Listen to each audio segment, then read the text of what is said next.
India എന്ന രാജ്യം ദരിദ്രരുടെ രാജ്യമാണ്. ലോകരാഷ്ട്രങ്ങളുടെ പട്ടികയിൽ ഇന്ത്യ 107 സ്ഥാനത്താണ്. പിന്നെ 14 രാഷ്ട്രങ്ങളെ ആ പട്ടികയിലുള്ളൂ. അത്ര വലിയ ദരിദ്രരുള്ള ഒരു രാജ്യമാണ് നമ്മുടെ ഇന്ത്യ രാജ്യം. എന്തുകൊണ്ടാണ് ഇത് വന്നത്? ഇത്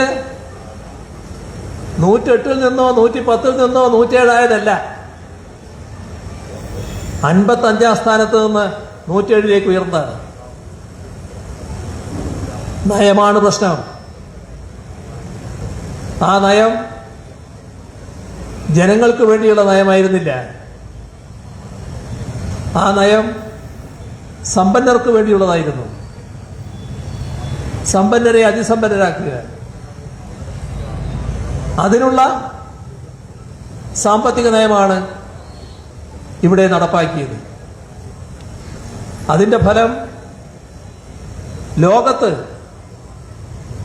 ഏറ്റവും കൂടുതൽ ദരിദ്രരുള്ള ഒരു രാജ്യമായി ഇന്ത്യ രാജ്യത്തെ മാറ്റി. എന്നാൽ ആ രാജ്യത്താണ് നമ്മുടെ സംസ്ഥാനം. ഇവിടെയോ ദാരിദ്ര്യം ഏറ്റവും കുറഞ്ഞ സംസ്ഥാനം കേരളം. പരമദരിദ്രരുടെ എണ്ണം കണക്കാക്കി അത് 0.7%. കേരളവും രാജ്യവും തമ്മിലുള്ള വ്യത്യാസം എന്തുകൊണ്ടാണത്? കേരളത്തിലെ ജനങ്ങളുടെ പ്രശ്നങ്ങൾ കണ്ടറിഞ്ഞുകൊണ്ടുള്ള ഇടപെടലാണ് ഇവിടെ നടക്കുന്നത്. അതിനാവശ്യമായ എല്ലാ കാര്യങ്ങളും സർക്കാരും പങ്കുവച്ചുകൊണ്ട് ചെയ്യുകയാണ്. ഇപ്പൊ ക്ഷേമ പെൻഷനുകൾ 60 ലക്ഷത്തോളം പേർക്കാണ് നമ്മുടെ സംസ്ഥാനത്ത് കൊടുക്കുന്നത്. ഇത് മറ്റേതെങ്കിലും ഒരു സംസ്ഥാനത്ത് കാണാൻ കഴിയും? 1600 രൂപ തോതിൽ ക്ഷേമ പെൻഷൻ 60 ലക്ഷത്തോളം ആൾക്ക് കൊടുക്കുന്ന ഏതെങ്കിലും ഒരു സംസ്ഥാനത്തെ കാണാൻ കഴിയും? ഇവിടെ വന്നാണല്ലോ ധനമന്ത്രി പറഞ്ഞത് ഇത് ധൂർത്താണ്, ചെയ്യാൻ പാടില്ലാത്തതാണ്. ഇത്ര വലിയ പെൻഷനുകൾ കൊടുക്കാൻ പാടുണ്ടോ? അത് അവരുടെ നയം. ആ നയം കേരളം അംഗീകരിച്ചില്ല, LDF അംഗീകരിച്ചില്ല. LDF സർക്കാർ അതേ നയവുമായി മുന്നോട്ട് പോയി. എന്നാ നിങ്ങൾ എങ്ങനെയാണ് പണം കൊടുക്കുക? അതൊന്ന് കാണണം എന്നായി കേന്ദ്ര സർക്കാരിന് വാശി. അതിനെന്ത് ചെയ്തു?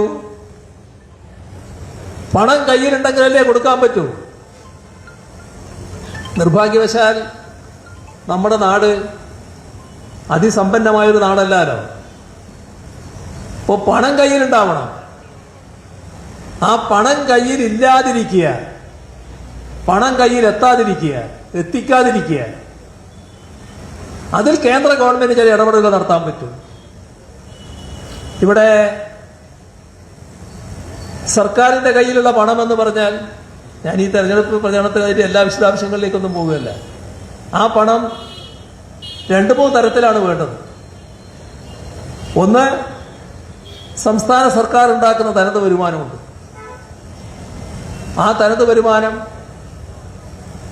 അഭിമാനകരമായ രീതിയിലാണ് നാം ഉണ്ടാക്കിയിട്ടുള്ളത്. ചെറിയ തോതിലല്ല, മെച്ചപ്പെട്ട രീതിയിലാണ്. അക്കാര്യത്തിൽ കേരളത്തോട് ഒരു കുറ്റവും ആർക്കും കാണാനോ പറയാനോ പറ്റില്ല. അത്ര അഭിമാനകരമായ രീതിയിൽ തനത് വരുമാനം വർദ്ധിപ്പിച്ചിരിക്കുന്നു. പിന്നെ എന്താ പ്രശ്നം? ഇങ്ങനെ വർദ്ധിച്ച തനത് വരുമാനമുള്ള ഒരു സംസ്ഥാനത്തിന് എന്തുകൊണ്ട് സാമ്പത്തിക പ്രയാസം വരുന്നു? ഇതിന്റെ കൂടെ കേന്ദ്ര സർക്കാർ നൽകേണ്ട പണമുണ്ട്. ആ പണം തടഞ്ഞു. ആ പണം നിങ്ങൾക്ക് തരില്ല എന്ന നിലപാടെടുത്തു. എത്ര? കണക്കുകൾ സഹിതം ഈ അവഗണനയുടെ അങ്ങേയറ്റത്തെത്തിയപ്പോ നമ്മുടെ ആവശ്യങ്ങളെല്ലാം തള്ളിക്കളയുന്ന നിലപാട് കേന്ദ്ര ഗവൺമെന്റ് സ്വീകരിച്ചപ്പോ എല്ലാ കണക്കുകളും ബഹുമാനപ്പെട്ട സുപ്രീം കോടതിയുടെ മുന്നിൽ സർക്കാർ അവതരിപ്പിച്ചു. 2016 LDF സർക്കാർ അധികാരത്തിൽ വന്ന് തുറന്നു വരുന്നത്. 2016 തൊട്ട് ഉള്ള അവസ്ഥ, കേരളത്തിലെ നിഷേധിക്കപ്പെട്ട പണം എത്രയാ? 1,07,500 കോടിയിൽ പരം രൂപ. നമ്മുടേതുപോലൊരു സംസ്ഥാനത്തിന്റെ കയ്യിലെത്തേണ്ട 1,07,500 കോടിയിൽ പരം രൂപ തരാതിരുന്നാൽ, അത് നിഷേധിച്ചാൽ ഈ കേരളത്തിന് അനുഭവിക്കേണ്ടി വരുന്ന പ്രയാസം എത്ര വലുതായിരിക്കും എന്ന് ആലോചിച്ച് നോക്കൂ. അതാണ് അവർ കണ്ടത്. ബുദ്ധിമുട്ടിക്കുക, നാടിനെ ആകെ പ്രയാസത്തിലാക്കുക. ഇതിനുള്ള നടപടികളുമായാണ് കേന്ദ്ര ഗവൺമെന്റ് സാമ്പത്തിക രംഗത്തെ ഞെരുക്കുന്ന നിലപാടുമായി മുന്നോട്ട് പോയത്. ഇതൊരു ഭാഗം. ഇവിടെ ഇതിന്റെ ഭാഗമായി തന്നെ കേന്ദ്ര ഗവൺമെന്റ് സ്വീകരിച്ച നടപടി, ഒന്ന്, നമുക്ക് നൽകേണ്ട വിഹിതമുണ്ട്, അത് വല്ലാതെ കുറച്ചു. അതേസമയം മറ്റു പല സംസ്ഥാനങ്ങൾക്കും വല്ലാതെ കൂട്ടിക്കൊടുത്തു. നമ്മളെ പ്രത്യേക കണ്ണോടെ ശ്വാസം മുട്ടിക്കാനുള്ള നീക്കമാണ് നടന്നത്. ഇതൊരു ഭാഗം. ഏത് സർക്കാരിനും കടമെടുക്കേണ്ടതായി വരും. ആ കടം ഇന്ത്യ ഗവൺമെന്റ് വലിയ തോതിലാണ് എടുക്കുന്നത്.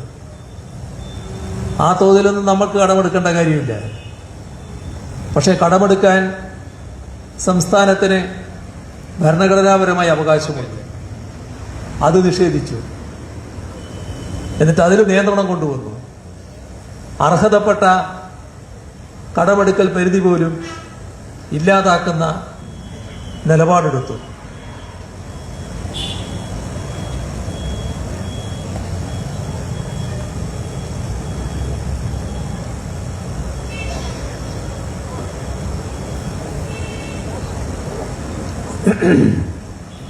ഈ തരത്തിലുള്ള നടപടികളിലൂടെ നമ്മളെ ശ്വാസം മുട്ടിക്കാമെന്നാണ് വെച്ചത്.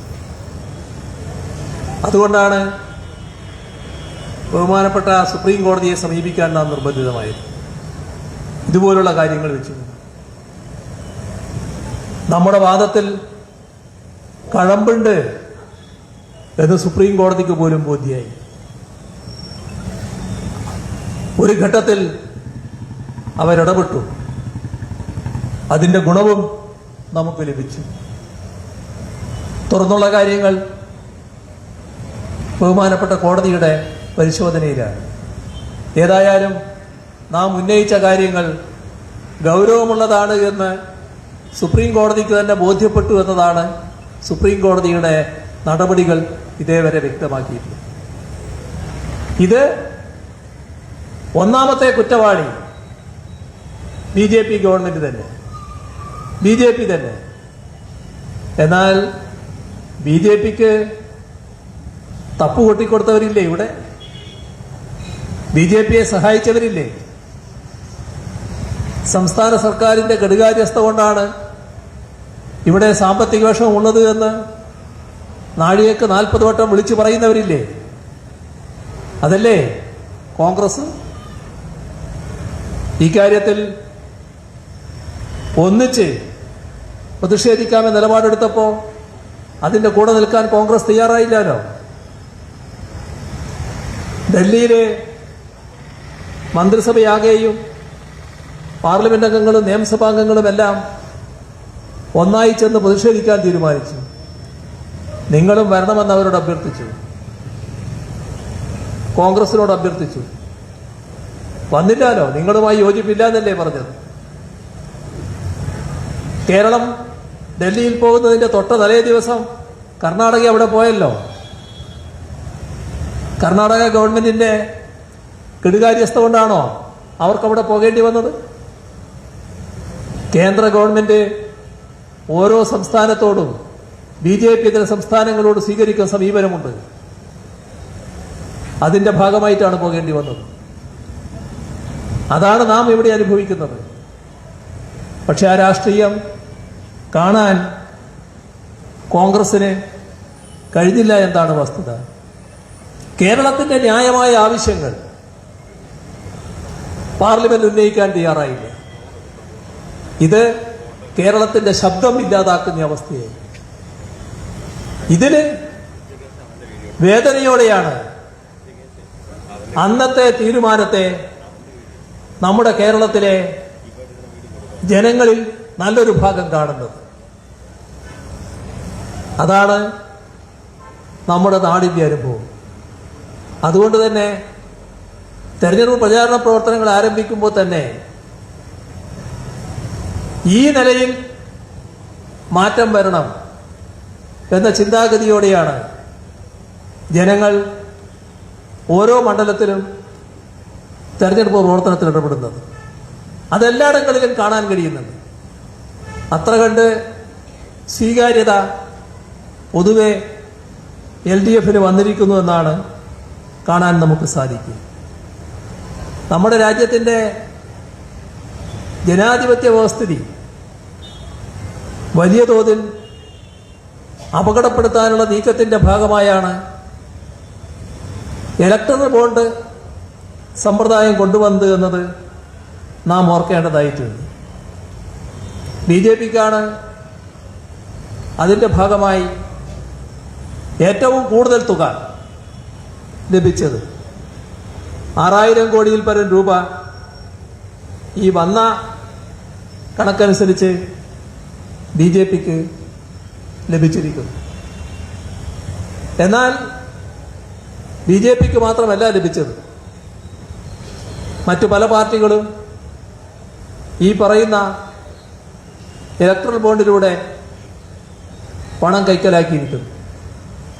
കോൺഗ്രസ് മോശമല്ലാത്ത തുകയാണ് കൈപ്പറ്റിയത്. 1422 കോടി രൂപ കോൺഗ്രസിന്റെ കയ്യിലും ഇലക്ട്രൽ ബോണ്ട് വഴി എത്തി എന്നതാണ് കാണാൻ നമുക്ക് കഴിയുക. ഇവിടെ നാം ശ്രദ്ധിക്കേണ്ട ഒരു കാര്യം, ഇലക്ട്രൽ ബോണ്ട് സമ്പ്രദായം വന്നപ്പോൾ ഇത് ശുദ്ധമായ അഴിമതിയാണ് എന്ന് പറഞ്ഞ പാർട്ടികൾ രാജ്യത്ത് കമ്മ്യൂണിസ്റ്റ് പാർട്ടികൾ മാത്രമാണ്. ഇതുമായി ബന്ധപ്പെട്ട ചില്ലിക്കാശ് ഞങ്ങൾ വാങ്ങില്ല എന്ന നിലപാടും കമ്മ്യൂണിസ്റ്റ് പാർട്ടികൾ എടുത്തു. സാധാരണ രാഷ്ട്രീയ പാർട്ടികൾ ഫണ്ട് സ്വീകരിക്കുമ്പോൾ ആ സ്വീകരിക്കുന്ന ഫണ്ടിന്റെ കണക്കുകൾ സുതാര്യമായി വെക്കാറുണ്ട്. അതാണ് പൊതുവെ ഇടതുപക്ഷ പാർട്ടികൾ സ്വീകരിക്കുന്നത്, കമ്മ്യൂണിസ്റ്റ് പാർട്ടികൾ പ്രത്യേകിച്ചും സ്വീകരിക്കുന്നത്. നാം കാണേണ്ട ഒരു കാര്യം, ഈ ഇലക്ട്രൽ ബോണ്ട് ഇത്തരത്തിൽ നടപ്പാക്കാൻ തീരുമാനിച്ചപ്പോൾ വാക്കാലെ എതിർത്ത് നിൽക്കുക മാത്രമല്ല ഇടതുപക്ഷം ചെയ്തത്. അത് എതിർത്തു എന്ന് മാത്രമല്ല, ഭരണഘടനാ വിരുദ്ധമായൊരു നടപടിയായതുകൊണ്ട് അത് ചോദ്യം ചെയ്തുകൊണ്ട് സുപ്രീം കോടതിയിൽ കേസ് കൊടുത്തു. അതിൻ്റെ ഭരണഘടനാ സാധുത ചോദ്യം ചെയ്തുകൊണ്ട് കേസ് കൊടുത്തു. CPM ജനറൽ സെക്രട്ടറി സഖാവ് സീതാറാം യെച്ചൂരിയാണ് ആ കേസ് കൊടുത്തത്. ദീർഘകാലമായി അതിൻ്റെ പരിശോധന കോടതി നടത്തി വരികയായിരുന്നു. അവസാനം കോടതിക്ക് ബോധ്യമായി ഇത് കൃത്യമായ ഭരണഘടനാ ലംഘനമാണ്, അഴിമതിയാണ്, സുതാര്യതയില്ലായ്മയാണ്. അങ്ങനെ കോടതി ഇടപെട്ടു, ഇതാകെ റദ്ദ് ചെയ്തു. മാത്രമല്ല, എത്ര പണം ഈ ഇലക്ട്രൽ ബോണ്ട് വഴി ഓരോ കൂട്ടരുടെയും കയ്യിലെത്തി അത് സംബന്ധിച്ച് പരസ്യപ്പെടുത്തണം എന്ന് കോടതി പറഞ്ഞു. നമ്മുടെ രാജ്യത്തിലെ ഏറ്റവും പ്രധാനപ്പെട്ട ബാങ്കായ സ്റ്റേറ്റ് ബാങ്ക് ഓഫ് ഇന്ത്യയാണ് ഇതിൻ്റെ കസ്റ്റോഡിയനായിരുന്നത്. അപ്പോൾ സ്റ്റേറ്റ് ബാങ്ക് ഓഫ് ഇന്ത്യയോട് അത് പരസ്യപ്പെടുത്താൻ ആവശ്യപ്പെട്ടു. അപ്പോൾ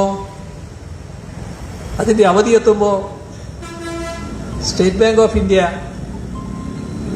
അതിന് വിസമ്മതിച്ചു. അപ്പോൾ കോടതിയുടെ നിർദ്ദേശം ലംഘിക്കലാണ് എന്നുള്ളതുകൊണ്ട് കോടതി അലക്ഷ്യ നടപടിയുമായി കോടതിയെ സമീപിക്കുന്ന അവസ്ഥ ഇടതുപക്ഷം സ്വീകരിച്ചു. എന്നിട്ടും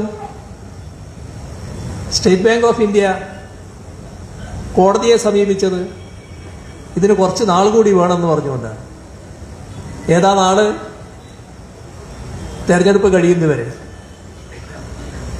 തെരഞ്ഞെടുപ്പ് ഘട്ടവും സ്റ്റേറ്റ് ബാങ്ക് ഓഫ് ഇന്ത്യക്ക് ഈ കണക്ക് പരസ്യപ്പെടുത്തുന്നതും തമ്മിൽ എന്താണ് ബന്ധം? പക്ഷേ സുപ്രീം കോടതി കടുത്ത ശാസന നൽകി. ഉടനെ വിവരങ്ങൾ പരസ്യപ്പെടുത്തണമെന്ന് പറഞ്ഞു, നിർബന്ധിതമായി. എന്നിട്ടും ആ പരസ്യപ്പെടുത്തുന്നതിന് ശരിക്ക് ഫലം ചെയ്യുന്നതിനാവശ്യമായ ഇതുമായി ബന്ധപ്പെട്ട കോഡ് നൽകാൻ തയ്യാറായില്ല. അവസാനം കനത്ത ശാസന സുപ്രീം കോടതിയിൽ നിന്ന് വന്നപ്പോഴാണ് സ്റ്റേറ്റ് ബാങ്ക് ഓഫ് ഇന്ത്യ അത്തരമൊരു നിലപാടെടുത്തത്. എന്തുകൊണ്ടാണ് സ്റ്റേറ്റ് ബാങ്ക് ഓഫ് ഇന്ത്യ അങ്ങനെയൊരു നിലപാടെടുത്തത്? ആ നിലപാട് അവരുടേതല്ല എന്ന് എല്ലാവർക്കും അറിയാലോ. അത് രാജ്യം ഭരിക്കുന്ന ഗവൺമെന്റിന്റെ നിലപാടിന്റെ ഭാഗമായി വന്നതാണെന്ന് ഊഹിക്കാൻ കഴിയാത്ത ആരാണ് ഈ രാജ്യത്തുള്ളത്? അത് ശരിയായ രീതിയിൽ മനസ്സിലാക്കിക്കൊണ്ടല്ലേ കോടതിയുടെ ഇടപെടലും വന്നത്. ആ വിവരം പുറത്തു വന്നപ്പോൾ കാണുന്ന കാര്യങ്ങൾ എന്തൊക്കെയാണ്? BJP ഈ ഇലക്ട്രൽ ബോണ്ട് ഉപയോഗിച്ചത് പണം സമ്പാദിക്കാൻ ഒരു മാർഗമായിട്ടാണ്. ആദ്യം ED അയക്കുക, ED ഭീഷണിപ്പെടുത്തുക, കേസിൽപ്പെടുത്തുക, കേസിൽ നിന്ന് മോചനം ആഗ്രഹിക്കുന്നവര് ഇലക്ട്രൽ ബോണ്ട് വഴി പണം BJPക്ക് നൽകുക. നമ്മുടെ ഇന്ത്യയിലെ ഏറ്റവും വലിയ റിയൽ എസ്റ്റേറ്റ് ഭീമനാണ് DLF. അവരെ 2018 ഹരിയാനയിലെ അവർക്കെതിരെ ഒരു കേസെടുത്തു. പക്ഷേ ആ കേസ് 2023 ആയപ്പോൾ സർക്കാർ പറഞ്ഞു ഇവര് നിയമവിരുദ്ധമായി ഒന്നും ചെയ്തിട്ടില്ല എന്ന് പറഞ്ഞുകൊണ്ട് ഒരു സ്റ്റേറ്റ്മെന്റ് കൊടുത്തു. എങ്ങനെയാ സ്റ്റേറ്റ്മെന്റ് വന്നത്? അപ്പോഴേക്ക് അവര് 2019-നും 2022-നും ഇടയിൽ ഈ പറയുന്ന DLF 170 കോടി രൂപയാണ് BJPക്ക്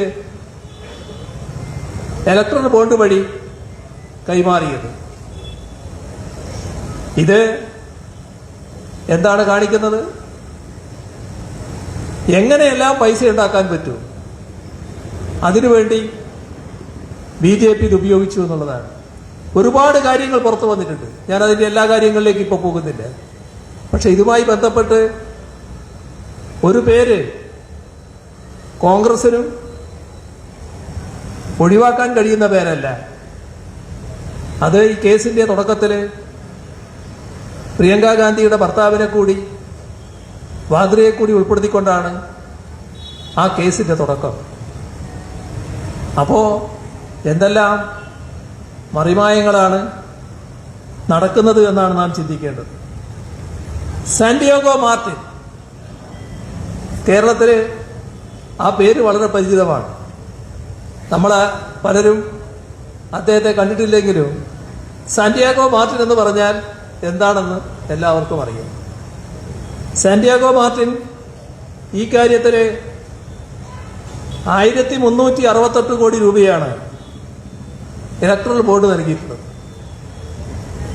എന്നാൽ അതിലൊരു ഭാഗം കോൺഗ്രസിനുണ്ട്. അത് 50 കോടി രൂപ കർണാടകയിൽ ഇപ്പോൾ തെരഞ്ഞെടുപ്പിന്റെ റിസൾട്ട് വരാനിരിക്കെ എല്ലാ അഭിപ്രായങ്ങളും കോൺഗ്രസിന്റെ ഗവൺമെന്റ് വരാൻ പോവുകയാണെന്ന് വന്നപ്പോൾ ആ ഘട്ടത്തിൽ 50 കോടി രൂപ കോൺഗ്രസിന്റെ കയ്യിൽ അവരിൽ നിന്നെത്തിയിട്ടുണ്ട്. അദ്ദേഹത്തെ ഒന്നും ഞാൻ വ്യക്തിപരമായി പറഞ്ഞിട്ടില്ല എന്ന് പറഞ്ഞുകൊണ്ട് ന്യായീകരിക്കുന്ന കേരളത്തിലെ പ്രതിപക്ഷ നേതാവിനെ നമ്മൾ കണ്ടല്ലോ. എങ്ങനെയൊക്കെയാണ് കോൺഗ്രസ്സുകാർ ഇതിന്റെ ഭാഗമായി മാറുന്നത് എന്താണല്ലോ അത്തരം പ്രസ്താവനകൾ കാണിക്കുന്നത്. ആന്ധ്രാപ്രദേശില് അവിടെ BJPയുടെ രാജ്യസഭാംഗമുണ്ട്, ഒരു മുനിസ്വാമി രമേശ്. അദ്ദേഹത്തിന്റെ സ്ഥാപിച്ച കമ്പനിയാണ് ഋത്തിക് പ്രോജക്ട്സ് പ്രൈവറ്റ് ലിമിറ്റഡ്. അവര് BJP നേതാവിന്റെ കമ്പനിയാണ് കേട്ടോ. എല്ലാവരും BJPയുമായി ബന്ധമുണ്ട്, അദ്ദേഹമായിട്ട് ബന്ധമുള്ളവരാണ് അതിന്റെ നടത്തിപ്പുകാരൊക്കെ. കോൺഗ്രസിന് കൊടുത്ത തുക എത്രയാണെന്നറിയോ? 30 കോടി രൂപ. എന്തിനാ? ഒരു കാര്യമില്ലാതെ കൊടുക്കില്ലല്ലോ. ഏതായാലും കാണുന്നൊരു കാര്യം, ഹിമാചൽ പ്രദേശിലെ ഒരു വൈദ്യുത നിലയം ഇതിന്റെ ഭാഗമായി അവരിലേക്ക് എത്തി എന്നുള്ളതാണ്. അവിടെ കോൺഗ്രസ് നേതൃത്വമുള്ള ഗവൺമെന്റ് അപ്പോഴാണ് ഇങ്ങനെയൊരു നിലപാടുകൾ എടുത്തത്. അപ്പോൾ നമ്മുടെ രാജ്യം കണ്ട ഏറ്റവും വലിയ അഴിമതി ഈ കാര്യത്തിൽ കോൺഗ്രസ് സ്വീകരിക്കുന്ന നിലപാട് BJPയുടെ അതേ നിലപാട് തന്നെയാണ്. ഒരു മാറ്റമില്ല. തുകയിൽ മാറ്റം ഉണ്ടാവും. തുക BJP കിട്ടി അത്ര കിട്ടിയിട്ടുണ്ടാവില്ല. അവർക്ക് 6000 കിട്ടി, ഇവർക്ക് 1400 അധികമുള്ളൂ. അത് പക്ഷെ 1400 എന്ന് പറഞ്ഞാൽ ചെറിയ തുകയല്ലല്ലോ. ഇതാണ് കോൺഗ്രസിന്റെ അവസ്ഥ എന്ന് നാം കാണണം. ഞങ്ങൾക്ക് ഈ പറയുന്ന ഇലക്ട്രൽ ബോണ്ട് വേണ്ട എന്ന് ഇനിയെങ്കിലും പറയാൻ തയ്യാറാവുമോ? അങ്ങനെ ഒരു നിലപാടെടുക്കാൻ പറ്റുമോ? അപ്പോൾ BJPയിൽ നിന്ന് വ്യത്യസ്തമായി എന്ത് നിലപാടാണ് ഇത്തരം കാര്യങ്ങളിൽ കോൺഗ്രസിനുള്ളത്? ഇപ്പൊ നമ്മുടെ രാജ്യമാകെ അതീവ ഗൗരവമായി പ്രതിഷേധിച്ച ഒരു പ്രശ്നമാണല്ലോ ഡൽഹി മുഖ്യമന്ത്രി അരവിന്ദ് കെജ്രിവാളിനെ ED അറസ്റ്റ് ചെയ്ത നടപടി. കടുത്ത പ്രതിഷേധമാണ് രാജ്യത്താകെ ഉയർന്നു വന്നത്. ഇവിടെ എന്തൊരു ന്യായമാണ് അതിന്? എങ്ങനെയാണ് കാര്യങ്ങൾ കൈകാര്യം ചെയ്തു പോകുന്നത്? അവിടെ ശരത്ചന്ദ്ര റെഡ്ഡി എന്ന് പറയുന്ന ഒരു വ്യവസായി, അദ്ദേഹത്തെ 2022 നവംബറിൽ ED അറസ്റ്റ് ചെയ്യുകയാണ്. അദ്ദേഹത്തിൻ്റെ അച്ഛൻ്റെ കമ്പനി അവര് ഇലക്ട്രൽ ബോർഡുമായി സമീപിക്കുകയാണ്. അങ്ങനെ 2023 മെയ് ആയപ്പോൾ ഈ പറയുന്ന ശരത്ചന്ദ്ര റെഡ്ഡിയുടെ ജാമ്യാപേക്ഷ, ആ ജാമ്യാപേക്ഷയെ ED എതിർക്കുന്നില്ല. അദ്ദേഹം ജാമ്യത്തിലിറങ്ങുന്നു. തൊട്ടടുത്ത മാസം അദ്ദേഹം മാപ്പുസാക്ഷിയാകുന്നു. അങ്ങനെ മാപ്പുസാക്ഷിയായി അദ്ദേഹം നൽകിയ മൊഴി, ആ മൊഴി കെജ്രിവാളിനെതിരെ ഉപയോഗിക്കുകയാണ്. അപ്പോൾ കെജ്രിവാൾ അത് കൃത്യമായി കോടതിയിൽ പറഞ്ഞു, എനിക്കെതിരെയുള്ളത് ഇങ്ങനൊരു മൊഴി മാത്രമാണ്. ആ മൊഴി കേസിൽ പ്രതിയായ ഒരാളുടെ മൊഴിയാണ്. ആ പ്രതിയെ സ്വാധീനം ഉപയോഗിച്ച് അതിൽ നിന്ന് മാപ്പുസാക്ഷിയാക്കി മാറ്റി, ജാമ്യം അനുവദിച്ച് പുറത്തിറക്കി, മാപ്പുസാക്ഷിയാക്കി, അങ്ങനെ എനിക്കെതിരെ മൊഴി പറയിപ്പിച്ചതാണ്. ഇതല്ലേ നടന്ന കാര്യം?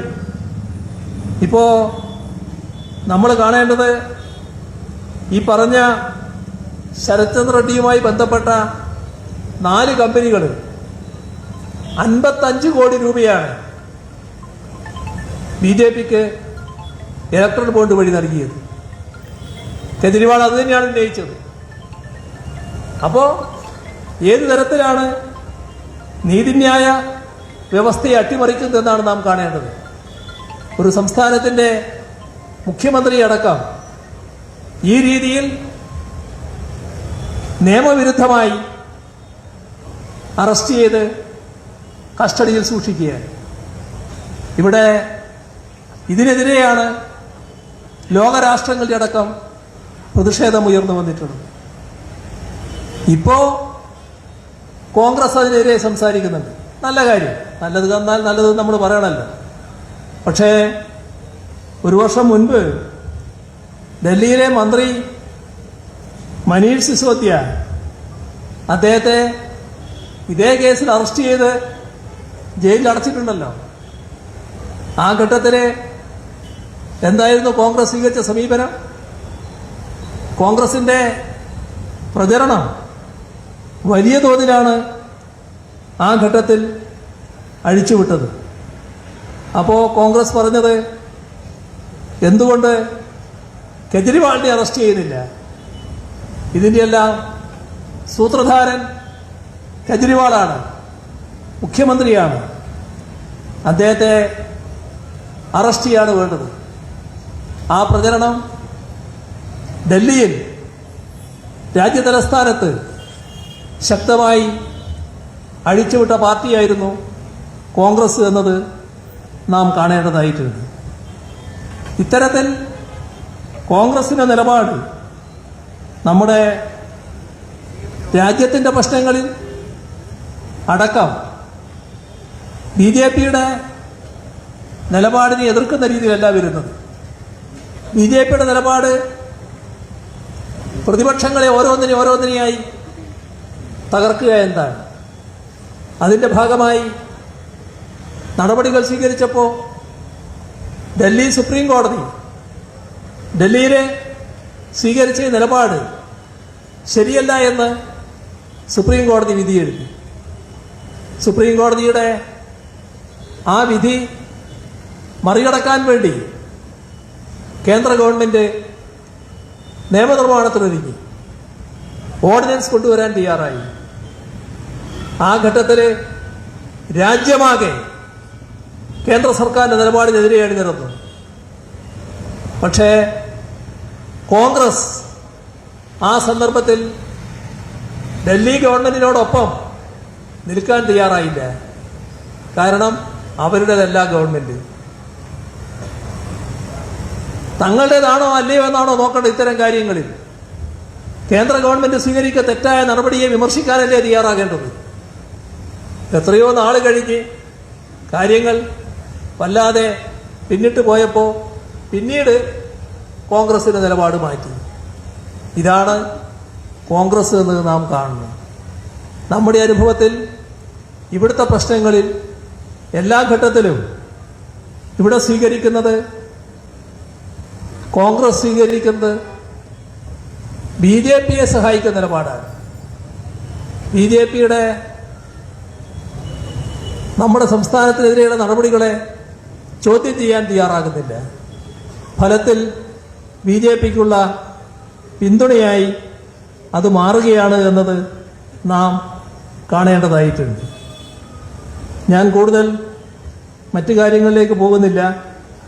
പക്ഷേ അടുത്ത ദിവസം കേന്ദ്ര ധനമന്ത്രി ഇവിടെ വന്ന് ഒരു പ്രസ്താവന നടത്തുകയുണ്ടായി. അവർ പറഞ്ഞത് കേരളത്തിൻ്റെ സമ്പദ് വ്യവസ്ഥ വളരെ മോശമാണ്, ഇവിടെ കടം വാങ്ങിയാണ് കേരളം നിലനിൽക്കുന്നത്. അവിടെയാണ് നേരത്തെ ഞാൻ പറഞ്ഞൊരു കാര്യം ഓർക്കേണ്ടത്.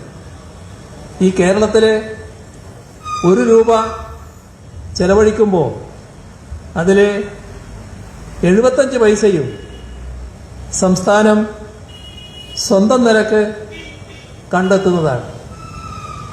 കേന്ദ്ര ഗവൺമെൻറ് 25 പൈസ മാത്രമാണ് ഇവിടെ ചെലവിടുന്നത് എന്നത് നാം കാണേണ്ടതായിട്ടുണ്ട്. 1 രൂപയിൽ 25 പൈസ കേന്ദ്ര ഗവൺമെൻറ് ചെലവിടുമ്പോൾ അടുത്ത സാമ്പത്തിക വർഷമാകുമ്പോൾ ഇത് സംസ്ഥാനം ചെലവിടുന്നത് 81 പൈസയും കേന്ദ്രം ചെലവിടുന്നത് 19 പൈസയുമാകുമെന്നാണ് കണക്കുകൾ. എങ്ങനെയുണ്ട്? എന്നാൽ ചില ഉത്തരേന്ത്യൻ സംസ്ഥാനങ്ങൾക്ക് ചെലവഴിക്കുന്ന 1 രൂപയിൽ 80 പൈസ വരെ കേന്ദ്ര വിഹിതമായി നൽകുന്നുണ്ട്. അപ്പോൾ നമ്മുടെ സംസ്ഥാനത്തെ എത്ര കണ്ടാണ് കേന്ദ്ര ധനമന്ത്രിയും കേന്ദ്ര ഗവൺമെൻറ്റും സാമ്പത്തികമായി ഞെരുക്കുന്നത് എന്താണ് ഇതിലൂടെ കാണാൻ കഴിയുന്നത്. പൊതുവെ ദക്ഷിണേന്ത്യൻ സംസ്ഥാനങ്ങളെടുത്താൽ നമ്മുടെ രാജ്യത്തിൻ്റെ മൊത്തം ആഭ്യന്തര ഉൽപ്പാദനത്തിൻ്റെ 35% ഈ സംസ്ഥാനങ്ങളാണ് കൈയാളുന്നത്. രാജ്യത്തെ ജനസംഖ്യയുടെ 18% മാത്രമാണ് തെക്കേ ഇന്ത്യയിലാകെയുള്ളത്. പക്ഷേ ഇവിടെ കിട്ടുന്ന നികുതി വിഹിതം 15% താഴെ മാത്രമാണ്. അപ്പോൾ സംസ്ഥാനങ്ങളെ പൊതുവിൽ ജനിക്കുന്ന നിലപാടാണ് കേന്ദ്ര ഗവൺമെൻറ് സ്വീകരിച്ചു പോകുന്നത്. ഞാൻ നേരത്തെ പറഞ്ഞു ക്ഷേമ പെൻഷൻ നാം നൽകുന്ന കാര്യം. അതിൽ 90%-ലധികം തുക സംസ്ഥാന സർക്കാരാണ് വഹിക്കുന്നത്. ഇവിടെ രാജ്യത്ത് ഇത്രമാത്രം ക്ഷേമ പെൻഷൻ നൽകുന്ന സംസ്ഥാനം ഒരു വർഷം 11,000 കോടി രൂപയോളമാണ് ക്ഷേമ പെൻഷനായി നാം നൽകുന്നത്. ഇവിടെ കോർപ്പറേറ്റ് നികുതി ഇനത്തിന് കേന്ദ്ര ഗവൺമെൻറ് ചെയ്യുന്നത് 2 ലക്ഷം കോടിയോളം രൂപ ഓരോ സാമ്പത്തിക വർഷവും എഴുതിത്തള്ളലാണ്. അതിനവർക്ക് കുറ്റമില്ല.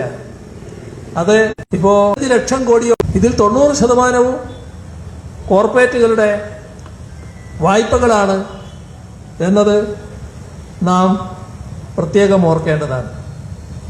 നമ്മൾ ഈ സാമ്പത്തിക പ്രയാസത്തിനിടയിലും നമ്മുടെ നാടിൻ്റെ വികസനം മുന്നോട്ട് കൊണ്ടുപോകാനാണ് ശ്രമിച്ചുകൊണ്ടിരിക്കുന്നത്.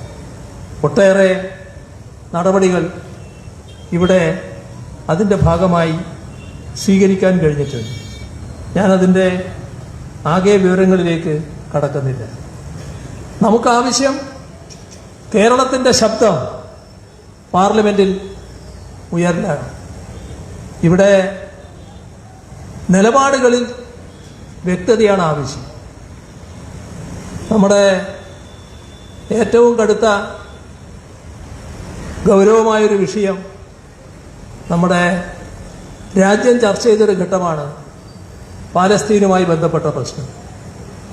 അത്തരം വിഷയങ്ങളിൽ പൊതുവായ നിലപാട് ഉറപ്പിച്ച് പറയാൻ കഴിയുക എന്നത് ഏറ്റവും പ്രധാനമാണ്.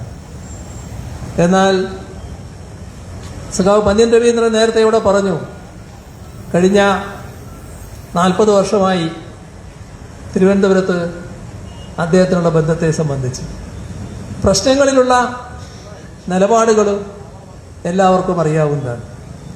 സഖാവ് പന്ന്യൻ രവീന്ദ്രൻ എവിടെയായാലും അദ്ദേഹത്തിൻ്റെ നിലപാട് വ്യക്തമായി പറഞ്ഞു. ഇപ്പോൾ പാലസ്തീൻ വിഷയത്തിൽ സംസാരിക്കേണ്ടി വന്നാൽ ഇസ്രായേലിൻ്റെ മഹത്വം സഖാവ് പന്ന്യൻ രവീന്ദ്രനിൽ നിന്ന് ആർക്കും കേൾക്കേണ്ടി വരില്ല. അതിൻ്റേതായ പ്രയാസം ആർക്കും അനുഭവിക്കേണ്ടിയും വരില്ല. അത്ര കണ്ട് വ്യക്തതയാണ് ഓരോ വിഷയത്തിലുമുള്ളത്. ഇവിടെ വിവിധ ഘട്ടങ്ങളിൽ BJPയുടെ ഗവൺമെൻറ്റിൻ്റെ പ്രസക്തി, അവരുടെ മേന്മ പുകഴ്ത്തുന്ന ചില ആളുകളെ നാം കാണാറുണ്ട്. അവരുടെ യഥാർത്ഥ ഉദ്ദേശം മറച്ചുവെക്കലാണ് അതിലൂടെ വരുന്നത്. അപ്പോൾ അത്തരം കാര്യങ്ങളിൽ നിശിതമായ വാക്കുകളുമായി കേരളത്തിൻ്റെ മുഖമായി ഇടതുപക്ഷ മുഖം സഖാവ് പന്ന്യൻ രവീന്ദ്രനിലൂടെ ലോക്സഭയിൽ നമുക്ക് അവതരിപ്പിക്കാൻ കഴിയും. കേരളത്തിൻ്റെ വിഷയങ്ങൾ മാത്രമല്ല, പ്രാദേശികമായി തിരുവനന്തപുരം മണ്ഡലത്തിൻ്റെ വിഷയമോ തലസ്ഥാന നഗരിയുടെ വിഷയമോ എല്ലാ വിഷയങ്ങളും കൃത്യമായി അവതരിപ്പിക്കാൻ നമുക്ക് നമ്മുടെ ശബ്ദമായി മാറാനുള്ള ഒരു പ്രതിനിധിയാണ് വേണ്ടത്. അത് സഖാവ് പന്ന്യൻ രവീന്ദ്രന് മാത്രമേ കഴിയൂ എന്നുള്ളത് ഈ തെരഞ്ഞെടുപ്പ് ഘട്ടത്തിൽ എല്ലാവർക്കും ബോധ്യമുള്ള കാര്യമാണ്. അതുകൊണ്ടാണ് എല്ലാവരും ഈ ഘട്ടത്തിൽ വലിയ പിന്തുണയുമായി സഖാവ് പന്ന്യൻ രവീന്ദ്രൻ്റെ പിന്നിൽ അണിനിരന്നിട്ടുള്ളത്. ഇത് നല്ല ശുഭസൂചകമായ കാര്യമാണ്. അത് അതേ നിലയിൽ തുടരുക. അദ്ദേഹത്തിൻ്റെ ചിഹ്നമായ അരിവാൾ കതിർ അടയാളത്തിൽ വോട്ട് ചെയ്ത് വലിയ ഭൂരിപക്ഷത്തോടെ സഖാവ് പന്ന്യൻ രവീന്ദ്രനെ പാർലമെന്റിലേക്ക് അയക്കുക എന്ന് അഭ്യർത്ഥിച്ചുകൊണ്ട് മറ്റു കൂടുതൽ കാര്യങ്ങളിൽ കടക്കാതെ ഞാൻ അവസാനിപ്പിക്കുന്നു. നിങ്ങൾക്കെൻ്റെ അഭിവാദ്യം.